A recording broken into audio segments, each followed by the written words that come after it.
شرکت کرو، لیکن یہ یاد رکھو یہ وہ کڑیل جوان ہے جب گھوڑے سے اترا ہے تو بیویاں مایوس ہو گئی ہے کہ اب ہمارا پردہ نہیں بچے گا۔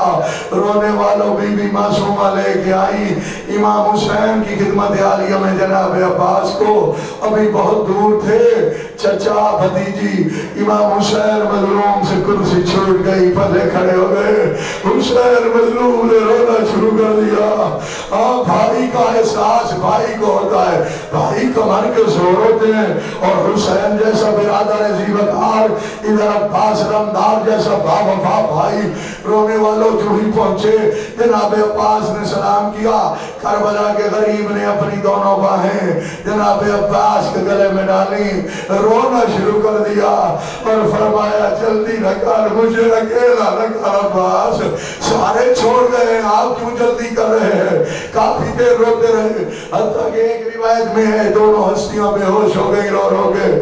کافی دیر کے بعد افاقہ ہوا، جناب عباس نے عرض کیا مولا مجھے دریا پہ پانی لینے کی اجازت تو دے دیں۔ میرے مولا عباس سے کہتے ہیں نہ شریدی کے یک دسترا صدائی ریس، عباس تم جانتے ہو اور تیرے جانے کے بعد حسین جینے کے قابل نہیں رہے گا، میں جینے کے قابل نہیں رہوں گا۔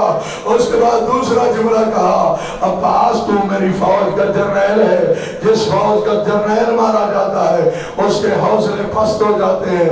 مولا عباس نے بہت بلند آواز میں گریہ کیا، ثم نظر یمینا و شمالا، پھر دائیں بائیں دیکھ کے رو کے فرمایا وہ کون سی فوج ہے جس کا میں جرنیل ہوں؟ اب تو کوئی نہیں بچا، آپ ہے یہ جناب علی اصغر ہے اور میں ہوں، میری فوج کہاں ہے جس کا میں جرنیل ہوں؟ رونے والوں جنگی ساز و سامان سے لیس ہو کے گئے تھے، ختم کرنے لگا ہوں، میں 5 منٹ میں آپ کی زحمت تمام کر دوں گا، مولا آپ کا پرسہ منظور و مقبول فرمائے۔ اور رونے والوں جنگی ساز و سامان سے لیس تھے، جناب عباس سے مولا امام حسین نے پوچھا زرہ کیوں پہنی ہے؟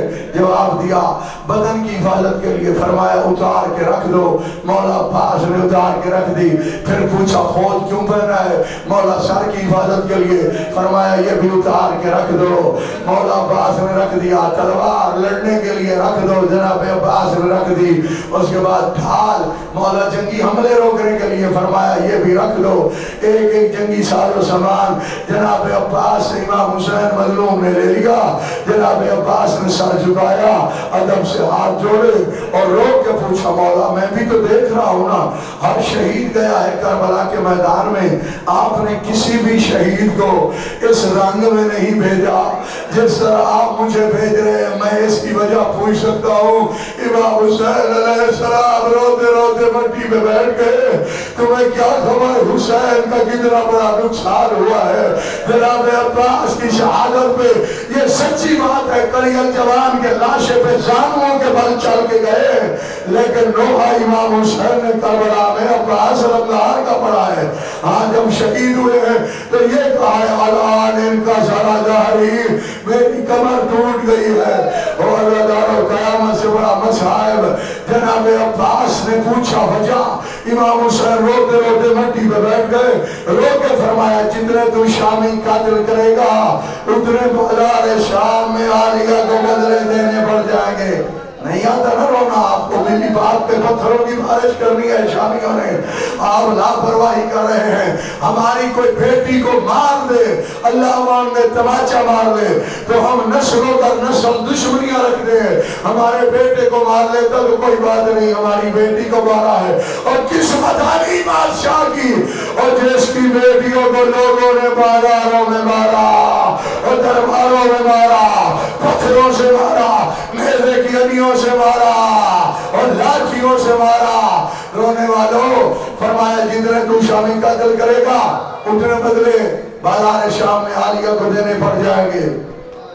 جناب عباس نے کہا مولا اگر یہ بات ہے تو میں کسی سے جنگ نہیں کروں گا، سارے جنگی ساز و سامان میں نے رکھ دیے۔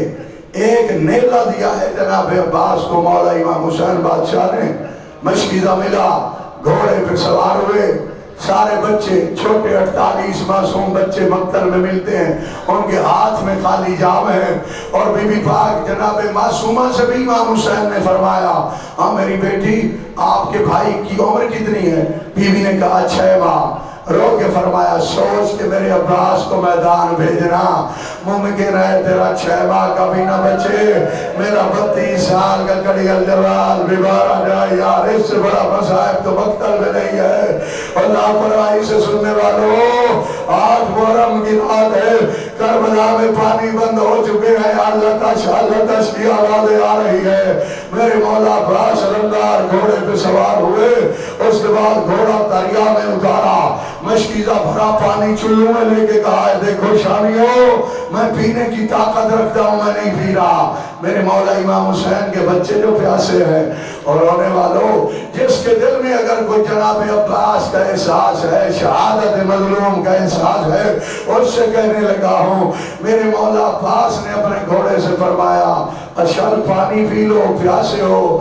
اشل جواب دیتا ہے حسین بادشاہ کا مرتجل پیاسا ہو، ہاں میں کیسے پانی پی لوں؟ آفرین مولا آپ کا پلسہ منظور و مقبول فرمائے، لاپرواہی کر کے نہ رویا کرو۔ شیر دلاور کی شہادت پڑھنے لگا ہوں، صاحب جلالت کی جس کے علم بناتے ہو اور جس سے حاجات طلب کرتے ہو باب الحوائج۔ رونے والوں مشکیزہ بھر لیا جناب عباس نے اور پھر گھوڑے پہ سوار ہوئے، گھوڑے کو چلان دیا۔ پہلے 5000 فوج تعینات تھی، اب زیادہ ہو چکی ہے، مولا نے ساری فوج سے عبور کر لیا۔ اس کے بعد عمر ابن سعد کہتا ہے ساری فوج تیروں کی بارش کرے۔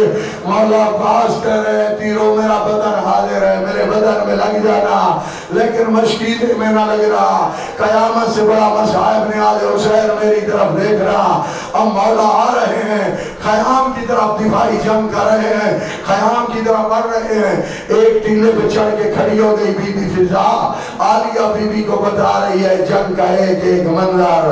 عباس قریب ہو رہے ہیں، بی بی شکر کر رہی ہے۔ اچانک بی بی فضا نے آواز دی عباس کا دائیں بازو قلم ہو گیا، اور ماتم کر کے کہو علی کی عالیہ بیٹی تیرا بنا نصیب۔ بی بی پاک نے فرمایا میرا بھیا بڑا دلیر ہے۔ پھر اطلاع ملی بائیں بازو بھی قلم ہو گیا۔ علی والو علی بادشاہ کی عالیہ بیٹی نے سارے پردہ کو بلایا، ان کے سامنے ہاتھ جوڑ کے عرض کیا اگر اب تمہارا پردہ لوٹ لیا جائے ناراض نہ ہونا، جس عباس کے سہارے میں نے ضمانت لی تھی اس کے دونوں بازو قلم ہو گئے۔ آفرین یا لاپرواہی نہ کرو، جھولیاں پھیلا کے بیٹھو، کوئی حاجت مند نہیں ہے باب الحوائی سے طلب کرنے والا۔ حسین کی پاک اماں کو فرصت دو۔ بی بی پاک نے فرمایا ہاں حسن و حسین میرے بابا محمد کے بیٹے ہیں، میرا بیٹا عباس ہے، ہاں جس کا ہاتھ پہلو بھی ہے اس کو فرصت دے دو۔ رونے والوں ابھی بھی جناب عباس نے بڑی کوشش کی ہے مشکیزہ بچ جائے، لیکن ایک بے غیرت نے تیر مارا، مشکیزے میں لگا، پانی بہ گیا۔ تمہارے مولا جناب عباس اپنے گھوڑے سے کہہ رہے ہیں کہ اب مجھے میدان میں لے چل، خیام میں نہیں جانا۔ گھوڑے نے پوچھا مولا وجہ، فرمایا بادو جو نہیں ہے، بادو ہوتے دریا پہ پھر جا کے مشکیزہ بھرتا، اب میں معصومہ بی بی کو کیا منہ دکھاؤں گا، میں کیا جواب دوں گا؟ میں تو وعدہ کر کے آیا تھا کہ میں پانی لے کے آؤں گا، اب مجھے میدان میں لے چل۔ جناب عباس کا فرمان ہے اس سے بڑا مصائب مقتل کی تاریخ میں نہیں ہے۔ مولا فرماتے ہیں ایک عالم دین کو عالم خواب میں کہ میرا سب سے مشکل مصائب مومنوں کو سنایا کرو۔ مولا وہ کون سا؟ میرے مولا نے فرمایا تاریخ کربلا میں جس طرح میں مشکل سے گھوڑے سے اترا ہوں نا، اس طرح اور کوئی شہید نہیں اترا۔ یار لاپرواہی نہ کرو، ماتم کر کے کہو اور کربلا کی فوج کے جرنیل عباس تیرا بڑا روان ہے، اور مولا تیری مظلومیت ایک طرف، تیرا گھوڑے سے اترنا ایک طرف، اور ہونے والے دستور نہیں ہے ہر سوار کوچ میں ہاتھ ڈال کے گھوڑے سے اترتا ہے۔ عباس کے شانے کٹ گئے تھے، بازو قلم ہو گئے تھے۔ اسی عالم دین نے پھر پوچھا مولا آپ بتائیں آپ کس طرح گھوڑے سے اترے ہیں تاکہ میں اسی طرح مومنوں کو سنایا کروں۔ مولا فرماتے ہیں تو جانتا ہے میرے بدن پہ لاتعداد زخم ہے؟ ہاں مولا۔ اس کے بعد مولا نے فرمایا